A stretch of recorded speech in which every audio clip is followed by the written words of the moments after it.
कुछ देर पहले दौरान की मसलसल आदि फ़ोन कॉल की घंटी के बायस वो नींद से जागा था।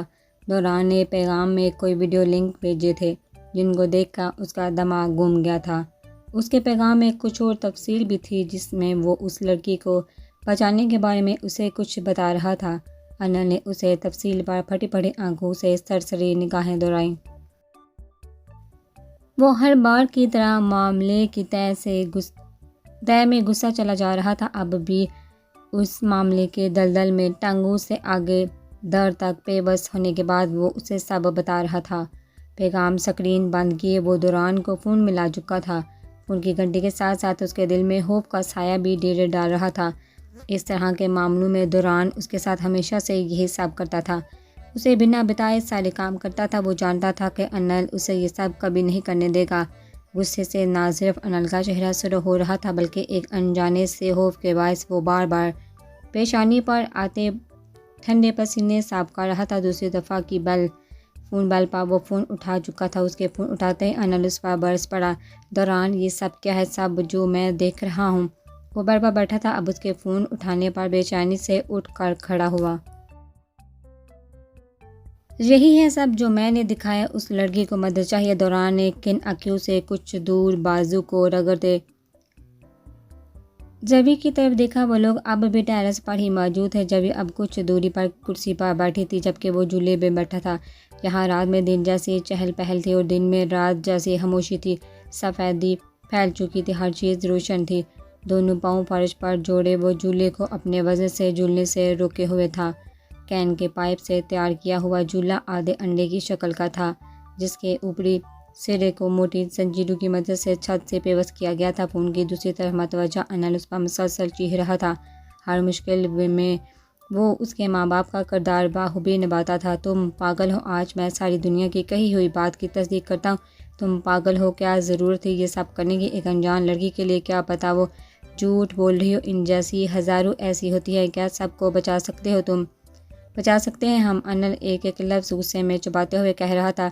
अपने कमरे के वस्त में खड़ा वो गुस्से सा लाल अंगारा हो रहा था। नहीं, सबको नहीं, इसे बचाना है। बड़ी तहम्मुल मजाजी से जवाब आया। जब इसकी आवाज़ सुनने के लिए कानों को खड़ा किए पूरी तरह चौकनी हो गई थी। दौरान की इस बात पर जैसे रूह ने उस शख्स को सर पर बिठा लिया। दिल में तो वो रहता ही था। अब उसका मुकाम उससे भी ऊंचा था। क्यों भाई, ये कौन है? तुम्हारी फूफो की? अनल का पारा भी बुरी तरह चढ़ चुका था। जवी है ये। अनिल की बात को काटते हुए बड़े आराम से जवाब दिया। दूसरी तरफ याकल्ला खामोशी छाई। 1-2 सेकंड। जवी? कौन जवी? तहैयर ज़्यादा लहजे में सवाल किया। अनिल ने बमें इकट्ठे किए। दौरान की तरफ से कोई जवाब न आया था। जहन के घोड़े दौड़ाए। एक ही तो जवी थी पूरी दुनिया में जिसे वो जानता था। कुछ देर के तो कब के बाद ही वो जवी को याद करने में कामयाब हो चुका था। जवी जान वो जवत की बहन? नीम मुर्दा से लहजे में सवाल किया। हालांकि ये जवाब था। छत की सीढ़ियों पर खड़ी लड़की जो बेचैनी से दौरान का पूछा करती थी। जहन के पर्दों पर माजे के चांद लम्हे तेज़ी से सरके। हाँ, वही जिसने मुझे छत से गिरने से बचाया था। दौरान ने मज़ीद तफसील से आगाह किया। वो अब झूले पर से उठ चुका था। झूला उसके अकब में आहिस्ता आहिस्ता झूल रहा था। जमीन ने हैरत से दौरान की तरफ देखा। ऐसा कौन था जिसे वो इसका नाम बताकर शनाख्त करने पर छोड़ रहा था? जानता हूँ उसे मैं, मगर बुझा और कैसे और ऐसे कैसे? अनिल ने परेशान से लहजे में इस्तफसार किया। उलझन बढ़ती जा रही थी। बहुत लंबी कहानी है, उसे सुन लेना। फ़िलहाल मुझे तुम्हारी मदद चाहिए। दौरान ने रेलिंग पर हाथ धरे थोड़ा सा आगे झुकते हुए कहा। उजड़ते निगाह लान के स्विमिंग पूल से आगे होटल के बैरूनी दीवार से टकरा कर वापस पलटी। ये तुम्हें देखना है कि वो लोग जवी का कितना ध्यान रखे हुए हैं। होटल के बाहर सिल्वर। दौरान ने बात को रोका। जिस्म को हल्का सा हम देते हुए जबी की तरफ सवालिया निगाहों से देखा। गाड़ी का रंग सिल्वर ही बताया था। जबी ने वो इस बात की तस्दीक चाह रहा था। जबी जो इसे टिकटिकी बांधे देखते हुए इसकी बातों में कान दड़े खड़े किए हुए थे, फ़ौरन इस बात में सर हिलाया। हाँ, होटल के बाहर सिल्वर कलर की गाड़ी है, उसमें 2 लड़के। देखो वो वहाँ है। क्या वो निगरानी कर रहे हैं? अनगिश्त उंगली को लबों पर दर कर हुक्म सादर किया। फिर फ़ोन को कान और कंधे के बीच फंसा कर जेब से सिगरेट कैच निकाला। हम इसे यहाँ से लेकर भाग रहे हैं क्या? अनल ने अजनबी से सवाल किया। परेशानी से अपने कमरे में मौजूद मेज़ की तरफ कदम बढ़ाए। नहीं तो भागना क्यों है? वही इत्मीनान बड़ा लहजा। एक सिगरेट उंगलियों की पोरों में दबा केस से बाहर आ चुका था और अब लब्बों के दरमियान में झगड़ा हुआ था। तो और क्या कर रहे हैं फिर वो लोग? खतरनाक है, ये उनकी लड़की है।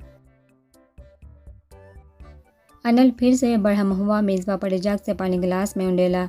गला खुश्क होने लगा था। गिलास उठाकर लब्बों से लगाया। किसने कहा ये उनकी लड़की है? टीटपन की इंतहा थी। लाइटर सिगरेट को शोला दे रहा था और फिर सिगरेट जलने लगा।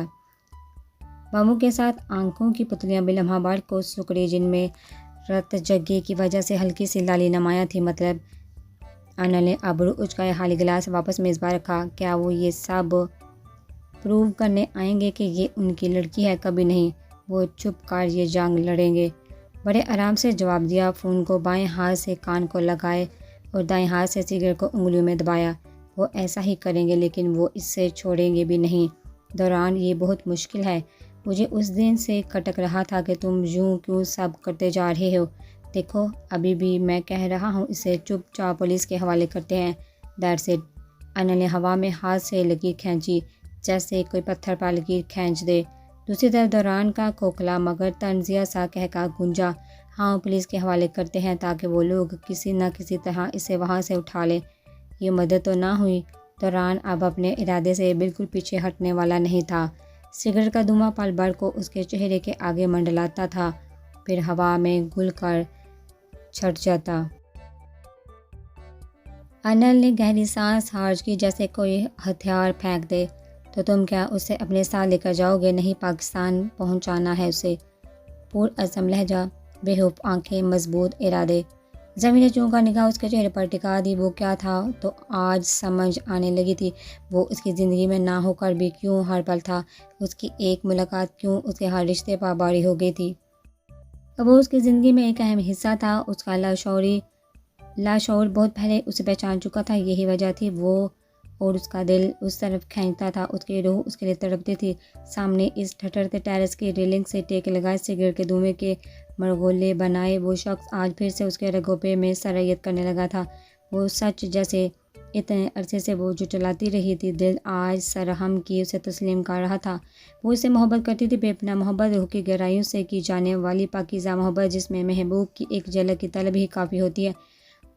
मारिफत की आखिरी हद को परखती मोहब्बत, मजाजी से हकीकी के आगे झुकने पर मजबूर करती मोहब्बत, इश्क के किनारों को छूती मोहब्बत, तहय्युल से हकीकत का सफ़र करती मोहब्बत। दिल की धड़कन बेतरतीब हुई, निगाहें उसके हर नक्श को एहतराम से छूकर वापस पलटी।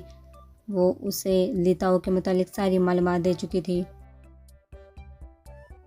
गो कि उस वक्त उसकी आंखों पर पट्टी बंधी थी, मगर वो लिताओ के गांव का नाम जानती थी। वो अब फ़ोन के दूसरी तरफ मौजूद नफ्स को उस गांव के मुतालिक बता रहा था। फ़िलहाल हमें इस लड़की के साथ लाविया जाना है। अभी एक आदमी से उसका पासपोर्ट लेना है। तुम बस ये देखो बाहर जा कर के वो दोनों लड़के कहाँ हैं इस वक्त।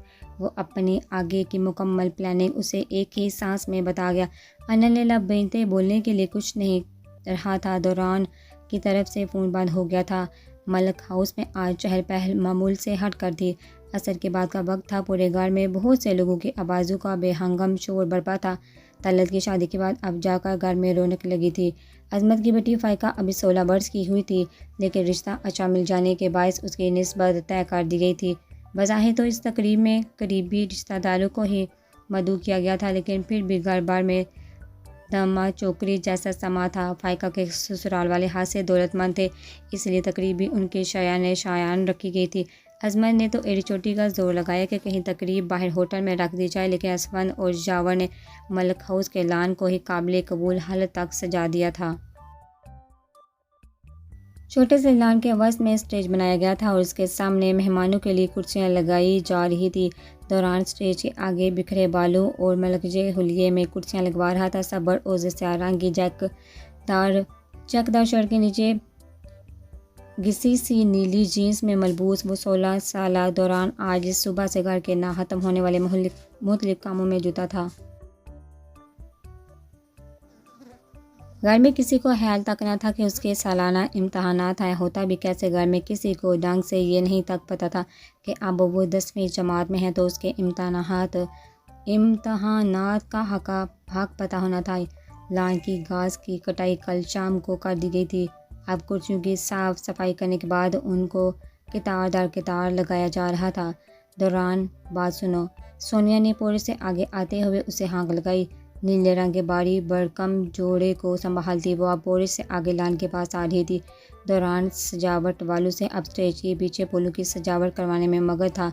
जब अकब से सोनी की आवाज़ पर पलटा वो इसे पुकार कर आगे आ रही थी। हाथ में स्याह रंग का कोई शापर पकड़ा रखा था।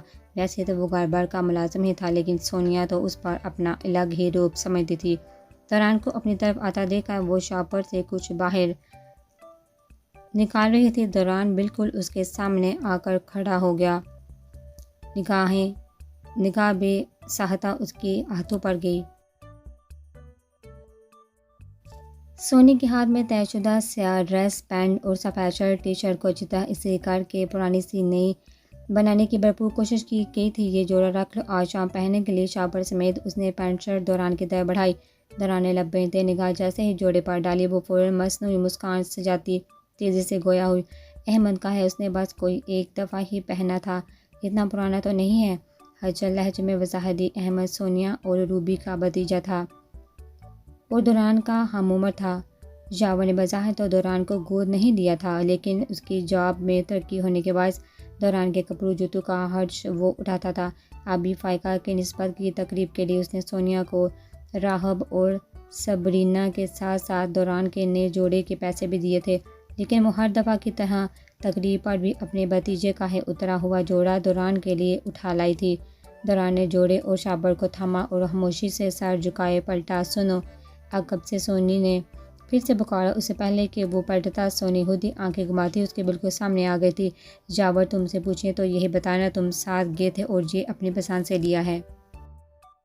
दौरान के कंधे पर हाथ रखे वो इससे हर बार की तरह यावर से झूठ बोलने की ताकीद कर रही थी। दौरान ने निगाह उठाई और फिर से इसी तरह खामोशी से कदम आगे बढ़ाए। मुंह से कभी कुछ फूट दिया करो भाई। सोनिया ने उसका कंधा झंझोड़ का उसे रोका था। दौरान जो इसके यूं झंझोड़ने से हल्का सा मुड़ा था, जवाब देने के बजाय सर और झुका लिया। पता नहीं क्यों, मगर सोनिया की इज्जत करने की दो वजूहात थी, जावर और सबरीना को वो अपनी छोटी बहनों की तरह चाहता था। बचपन में वो ज़्यादातर उसे संभालता था और फिर वो थी भी इतनी प्यारी कि उसकी खातिर वो सोनिया की हर ज़्यादती बर्दाश्त कर जाता था। जावर जितनी चाहत उस पर लुटाता था वो जवाब में उतना ही सबरीना का ध्यान रखता था। क्या कहोगी जावर से, बताओ मुझे, सोनिया तीखे लहजे में पूछ रही थी। दौरान ने जब से लब बेचे और फिर मुँह खोला। वही जो आपने कहा, आहिस्तगी से जवाब दिया और फ़ौरन लब इसी तरह एक दूसरे में पेवस किए। अरे भाई, मैंने क्या कहा, मुंह से बोलकर बताओ, सोनिया ने झंझला कर डबरने के अंदाज में कहा। दौरान ने बामुश्किल लब खोले, जबकि हाथों की गिरफ्त चापर पर बढ़कर जब्त की अक्कासी कर रही थी। अब साथ लेके गई थी, मैंने अपनी पसंद से लिया है ये जोड़ा। दौरान ने लफ्ज़ बा लफ्ज़ उसका कहा जुमला दोहराया। शाबाश, अच्छा ये अपना जोड़ा इसे करो तो सास सबरीना और राहब के भी जोड़े सिखा देना। कमरे में बेड पर पड़े हैं। मतलबी मुस्कान सजाती वो इसे एक और हुक्म सादर कर गई, लेकिन वो जानता था कि सबरीना उसे कभी कपड़े से नहीं करने देगी, बल्कि इसके भी करके देगी। इसीलिए सरसबाद में हिला दिया। शापर को थामे वो सोनिया के जाने के बाद फिर से लान की तरफ बढ़ा, जब पीछे से एक बार फिर से आवाज़ पड़ी, मगर अब की बार आवाज़ सोनिया की नहीं, शाजिया की थी। रुको। दौरान इधर और शाजिया इधर की देखते हुए उसकी तरफ बढ़ रही थी। करीब आते ही राजदाराना अंदाज में कंधा पकड़ का पास हुई। वो अपनी पूरी फैमिली समेत कल रात ही पंजाब से कराची पहुंची थी। मैं और तुम्हारे फूफा इस दफ़ा फिर से असबी बाई से तुम्हें साथ ले जाने की बात करने वाले हैं। राजदाराना अंदाज में वो लगी लिपटी की बजाय सीधी अपनी बात पाई। तो दौरान ने हर बार की तरह उसके चेहरे को गौर से देखा।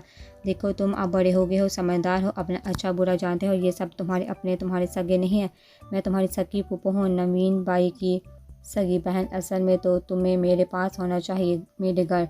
नरमी से दौरान के सर पर हाथ फेरते हुए वो हर साल की कही हुई बातें दोहरा रही थी। दौरान का जहन उसके सगे होने की कभी तस्दीक नहीं करता था और आज भी शाजिया को लेकर उसके एहसासात ऐसे ही थे। वो इसकी सगी नहीं थी।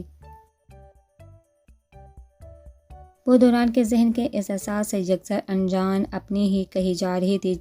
बस जब हम तुम्हें यहाँ से ले जाने की बात करें, तुम सबके सामने अपनी जायदाद की बात कर लेना, ये कि मेरा हिस्सा मेरी फूफो के नाम करो और अब मैं इनके साथ उनके घर में रहूँगा। असर बात करते हुए से बचका रही थी। नहीं किसी को फ़िक्र थी उसके मुस्तकबिल की, नहीं फ़िक्र थी उसकी ज़हनी हालत की, फ़िक्र थी तो बस नवीन की जायदाद की जो उसके नाम होनी थी। समझ गए ना क्या कह रही हूँ मैं?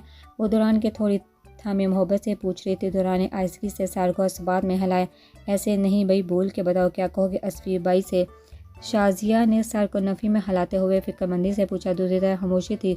1 2 3 सेकंड जानता था वो ऐसे जान नहीं छोड़ने वाली। यही कहूँगा कि मेरी जायदाद शाजिया फूफो के नाम कर दे। दुरान ने जान छुड़वाने के लिए एक रिपोर्ट की माने उनकी कही हुई बात दोहराई। सपाट चेहरा जबकि जबड़े सख्ती से बाहर को उभर रहे थे। हाय सदके में वारी, मेरे वीर की आखिरी निशानी है तू। मैं तुझे अच्छे कॉलेज में पढ़ाऊंगी। अब देखती हूँ कि कैसे असफी भाई तुम्हें रोकते हैं। इस बात पर तो वो नहाल होती हुई उसके पेशानी चूम गई थी। दुरान को इन सब के इस नाटक से कोई लेना देना नहीं था। नवीन की जायदाद की खातिर वो बचपन से ही गन चक्कर बना हुआ था। अब तो उसे इस सब के लालच की आदत हो गई थी। शाजिया की झूठी मोहब्बत से लापरवाही बरतते हुए उसने निगाह घड़ी पर उठाई। रात को उसे अनल की तरफ जाना था। सुबह पेपर था और उसने एक लफ्ज़ नहीं पढ़ा था। अब अनल के साथ मिलकर पढ़ना था, लेकिन उसका जाना तकरीब के बाद ही मुमकिन हो सकता था। शाजिया आंखों में फतह लिए जा चुकी थी और वह शाह एक तरफ कुर्सी पर फेंक कर फिर से कामों में जुट गया था। अनल के साथ दोस्ती को जितने साल ज़्यादा हो रहे थे, दोस्ती इतनी ही गहरी होती जा रही थी। उसके हाथ तौसीफ से टक्कर लेने के दिन से लेकर आज तक वो साए की तरह दुरान के हमरा था। दूसरे लड़कों की तरह वो इसके अजीब आदतों से घबरा कर दूर नहीं हुआ था, बल्कि और करीब आ गया था। अनल एक बहुत ही शरीफ, तहम्मुल मजाज और मोहब्बत करने वाला लड़का था। दुरान को कभी कभी महसूस होता कि जब से वो ज़िंदगी में आया है उसे बहुत से रिश्तों की कमी शिद्दत से महसूस होना कम हो गई थी।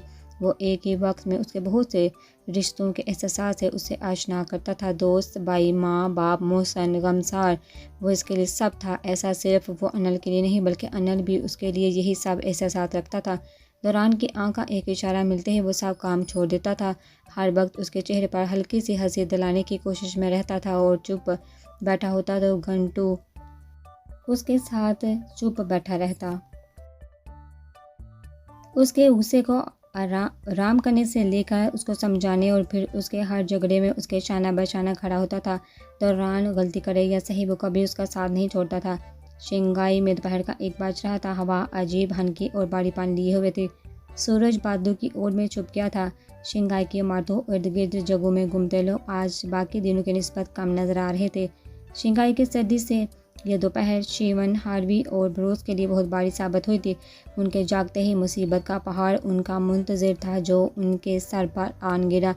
फिल्म स्टार दुरान न सिर्फ उस लड़की के साथ होटल से गायब था, बल्कि पूरी दुनिया के सामने उसे प्रपोज करके मीडिया में भी तहलका मचा गया था। मीडिया वाले मंगोले के बाहर पागलों की तरह जमा थे और वो जनाब सुबह 6 बजे ही होटल छोड़ चुके थे। शिवन और अपनी मार्केट की लड़की को यूँ मुफ्त का माल समझ कर ले उड़ने वाले को माफ़ कर दे, ये मुमकिन नहीं था। मंगोला के एक कमरे में इस वक्त वो स्याह फर्द वाली गर्म कोट में मलबूस हार्वी और ब्रोस के सामने बरहम खड़ा था। उसके वहम गुमान में भी नहीं था कि मामला इतनी संगीनी इख्तियार कर जाएगा। नहीं तो वो कभी भी ब्रोस को जवेद दुरान के पास भेजने का मशवरा ना देता। मुझे हर हाल में वो लड़की चाहिए, तुम दोनों ये कान खोल कर सुन लो। उंगली को हवा में सहती से मौला किए वो बारी बारी ब्रोस और हार्वी की आंखों में झांकते हुए इन्हें खबरदार कर रहा था। ब्रोस ने बामुश्किल झुकी गर्दन उठाई। देखो गुस्सा मत करो, जितनी गलती हमारी है उससे कहीं ज़्यादा गलती तुम्हारे बंधु की है। ये दोनों क्या सो रहे थे? वो कैसे होटल से लड़की भगा कर ले गया? ब्रोस ने बड़ी चालाकी से सारी बाजी उस पर उल्टने की कोशिश की। असल चक्के तो हार्वी और ब्रोस के चुटे थे। दुरान से पंगा लेकर उनको मुंह की खानी पड़ी। वो ना तो उसका इमेज कराने में कामयाब हो सके और ना ही उसकी सो कॉल्ड अकड़ ख़त्म कर सके। उल्टा वो इन्हें हैरतज़दा के साथ साथ परेशान कर गया था। वो एक तीर से 2 शिकार कर गया। उस लड़की को प्रपोज करने का ड्रामा रचा कर अपनी इमेज को बचा गया, साथ मुफ्त में उस लड़की को भी ले उड़ा। परेशानी उनको अपना मंसूबा नाकाम होने की थी और हैरत ये कि दुरान आखिर उस लड़की को क्यों लेकर गया यहाँ से। मैं कुछ नहीं जानता। वो लड़की चाहिए मुझे हर हाल में। शिवन को तो बस अपनी लड़की की पड़ी थी। तुम्हारे लिए सिर्फ वो लड़की अहम है। मेरा सारा कैरियर दांव पर लगा है। दुरान को अगर हम पर ज़रा सा भी शक हो गया तो मेरी धज्जियाँ उड़ा देगा और वो लड़की ब्रोस को देख चुकी है। वो जानती हैं अब रोज़ ने भेजा था उसे दौरान के पास, मीडिया वाले वैसे ही उनके बयान लेने के लिए उसे खोजते फिर रहे हैं। हार्वी ने सर को थामे चिढ़कर शीमन को सारी वजाहत दी।